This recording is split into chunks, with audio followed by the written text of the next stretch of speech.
This is incredibly insulting, not just to past characters, but to Star Trek itself.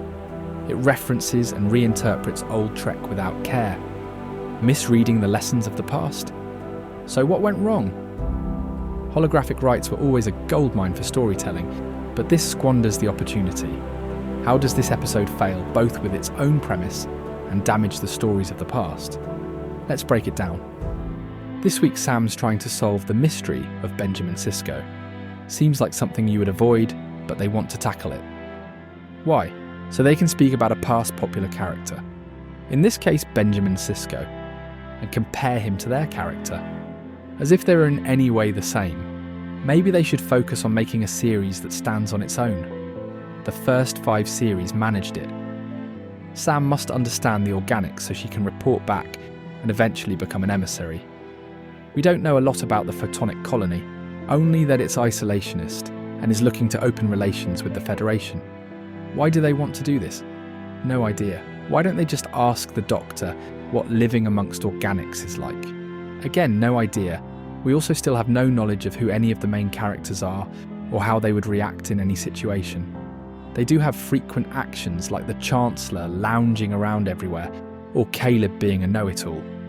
But the predictability comes from knowing everything that happens is overtly telegraphed and incredibly cliché, not from knowing anything about the characters. The cadets in the background continue to act strangely. Apparently one of them throws up glitter, and they want us to believe any of this makes sense. Then there's the B plot, which is about preparing for a diplomatic dinner or date, not really sure which. The Doctor tries to help and Jet reluctantly helps. Chancellor Aki claims to be working to improve relations between the two schools. However, she ultimately resorts to mocking him. She seems to be trying to get him to loosen up, but she does everything in the most convoluted way. We don't even see the actual dinner or know if that went well. It just ends. They don't seem any closer either. He still seems uncomfortable whenever she gets close. Nothing was learned, nothing moved forward or resolved.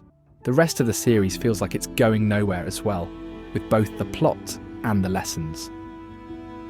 Are they going to learn something useful at some point? Like basic repairs, battle tactics, or analysing scans? Even more generic like first aid or survival? No, we have a class about confronting the unexplainable and botany. No one seems to be taking anything seriously.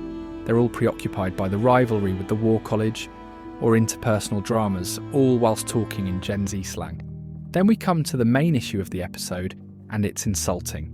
The idea that the future is predetermined. Even if you get there your own way, it's alluded that you can't change that destination. This is against everything Star Trek stands for. The freedom of the individual is key, and there are many times where the power and responsibility of choice is explored. The Doctor struggled when he first had to make a decision himself, particularly with the responsibility that comes with choice. Sisko himself had a greater impact on the galaxy based on his choices. He even made choices he believed were morally wrong. That was completely ignored during this episode.